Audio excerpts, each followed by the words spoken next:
How you doing, Shasta College? Hope everything's going well with you guys. It is Friday, TGIF, as they say. Hope you're going to have something fun to do this weekend and be safe out there. It's still getting hot, so just don't go too crazy. But anyway, this week we're on Shakespeare. Hope you looked at the documentary I sent you. Maybe started the discussion. I haven't looked at that yet. I'll start grading your papers probably on Monday, the Martin Luther ones. So have patience on those. William Shakespeare, 1550 or so, he was writing, and he wrote possibly some of the most brilliant words ever written in Western language. We're still interpreting his words to this very day. His play, mostly in the form of stage plays. You've heard of them, hopefully, since you're in grade school. Romeo and Juliet, Macbeth, Hamlet, of course, Julius Caesar, Titus Androgenus, Androgenus, that's funny. Julius Caesar, the historical plays, so many more that are being performed regularly all over the world all the time. Just 2 hours above us here in Ashland, they dedicate a whole repertory theater, action Shakespeare play, to the works of Shakespeare. And they do new works also. You should take a drive up there. It's a great little town. Go to a Shakespeare play. They need to be seen. They're not so easy to read. Some say they're impossible to read. He didn't write them to be read. He wrote them to be staged in a theater, and actors speaking his words, and the characters playing his words. Have you ever seen a Shakespeare play? Does it bore the hell out of you? Are you scared of the language because it's too poetic? It's written in rhyme. It's written in iambic pentameter, which is a sort of poetry with a certain cadence to it. It's not easy. But if you see it and it's spoken by actors who know what the hell they're doing, it's very rewarding and becomes a lot more simpler to understand. Should never shy away from it. We all do, because we're all force-fed this stuff in high school, and it's boring, and it looks boring, and it's tedious, because it is. Then you get older, and you start really looking deeply at something like Macbeth, what makes him tick, and then you see that it's universal. It's us. Shakespeare is telling our stories. Good, evil, tragedies, comedies, romance, love, suicide, death, joy, warfare, magic realism. It was fine in those days to throw in witches, because in Shakespeare's day, people believed in witches. They believed in wizards. They believed in sorcery. And so he threw those in, not to be tricky or anything, but to be realistic. The three witches in Macbeth, they're never called the witches. They're called the Weird Sisters. And they sort of predict Macbeth's future. But a lot of people do that now. Astrologers, psychiatrists, therapists, people who deal with people's mental health. That could be weird. They're predicting what you should do with your behavior, what you shouldn't do. Anyway, so he wasn't writing something far-fetched and way out there. It was normal for the times that he wrote this in. And interestingly enough, his plays are very incisive. A lot of them are historical. How would he know about these things? In those days, there wasn't a lot of stuff being published. He didn't travel. So how would he know what's going on in the rotten state of Denmark, which is where Hamlet takes place?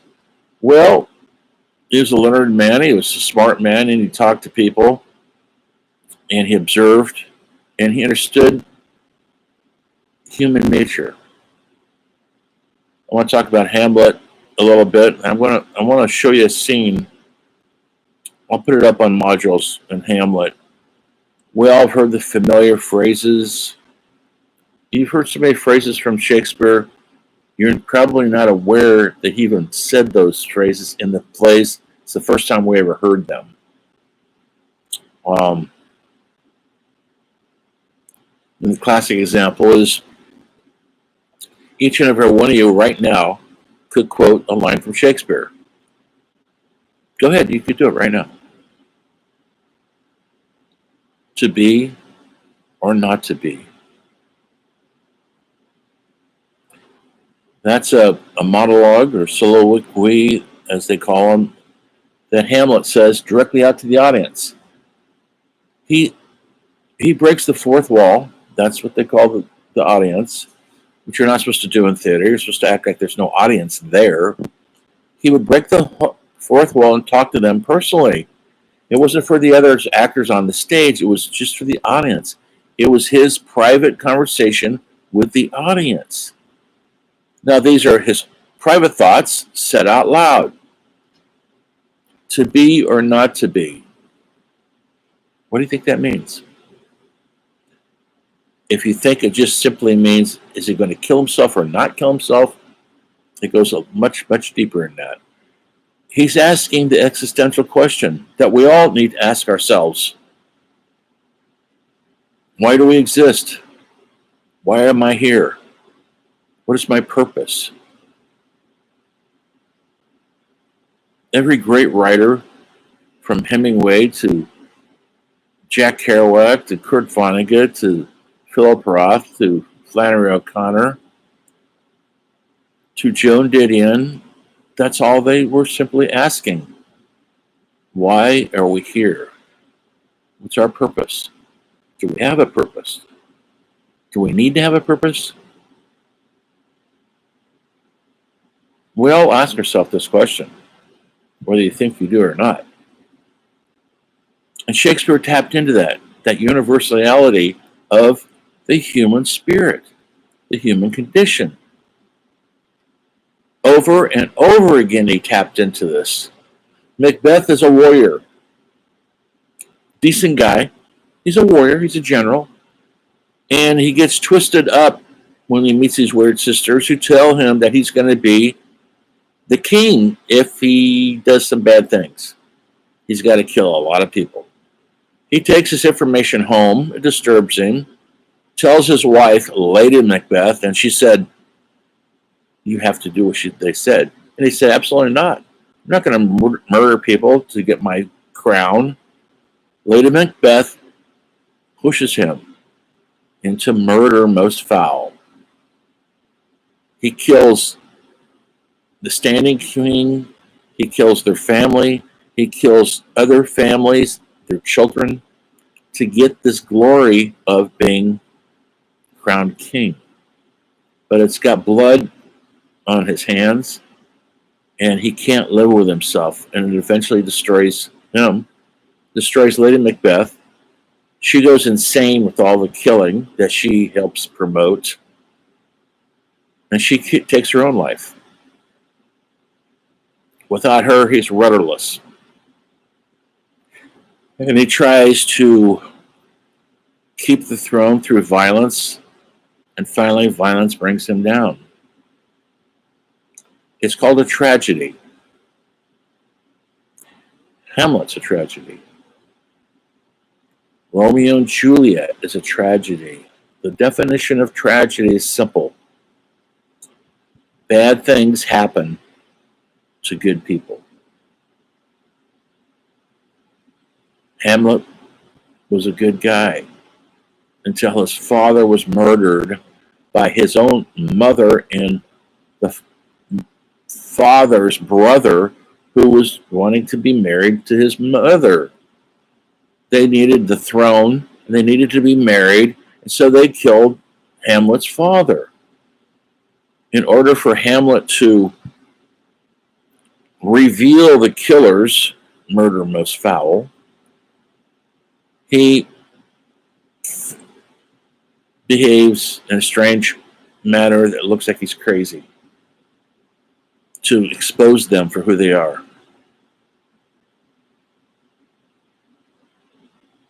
The woman who loves him, Ophelia, is totally brought down because of his insane behavior. She goes insane and drowns herself.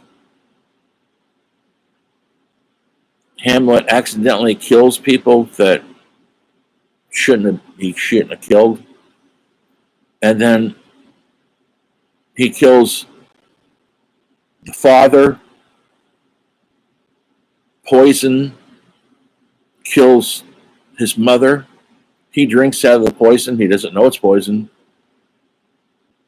Nobody in Hamlet lives except for the other characters. Horatio, his friend. Because you can't live when you have that much blood in your hand. That's what Shakespeare believed. I think we still believe that to this day. Anyway, that's why we got so many people on death row. So Hamlet's asking the question, what should I do with my life? What should I do about the situation? How do I behave? He's asking for help, whether it's from God or multiple gods, or just his inner voice asking his own self, what should I do? Where do I go? How do I behave? What's the right thing to do? Because by the time the killing starts, who's right and who's wrong gets blurred. Like all of human endeavor. There's very little black and white out there, folks. And Shakespeare captured that play after play. So when you're looking at writing your paper about Shakespeare, I don't want you to do a Wikipedia copy and paste job about where he was born, where he went to school and all that, who he was married to. That's okay and fine, but anybody can get that information. I want you to look at why he matters. Try to read a couple of quotes from his plays. Try to watch something on YouTube. I'll post something from Hamlet. See if you can get through it. You'll know the actors. They're current actors. A lot of our most famous current actors are terrified of Shakespeare, and they need to embrace it if they're going to be a real actor on stage. That is, I'm talking about the films. They've made many films on Shakespeare's plays. Hell, there's a half dozen films of Hamlet alone. A lot of people have made that movie. Even Mel Gibson played Hamlet, folks. That's right. He did a decent job.